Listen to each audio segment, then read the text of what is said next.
நிவாரணம் அறிவித்த மீனவ கிராமங்களோடு திருச்சினாங்குப்பம், திருவொற்றியூர் குப்பம் உள்ளிட்ட 12 மீனவ கிராமங்களையும் சேர்க்க கோரி சென்னை திருவொற்றியூர் பட்டினத்தார் கோவில் அருகே சாலை மறியலில் ஈடுபட்ட அதிமுக முன்னாள் சட்டமன்ற உறுப்பினர் குப்பன் உட்பட மீனவர்கள் கைது செய்யப்பட்டனர். விவரங்களை முடிய செய்தியாளர் பிரபு வழங்கடம் கேட்கலாம். பிரபு, கூடுதல் விவரங்கள். வணக்கம் ஷாம்.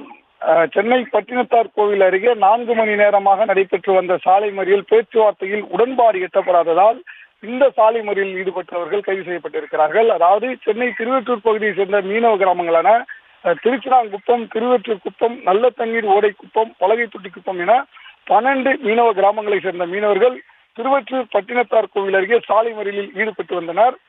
பாரபட்சமின்றி தங்களுடைய கிராமங்களுக்கும் நிவாரணம் வழங்க வேண்டும், கொலைகளை புதுப்பித்து தர வேண்டும் போன்ற கோரிக்கைகளை முன்னிறுத்தி சாலை மறியல் போராட்டத்தில் இவர்கள் ஈடுபட்டார்கள்.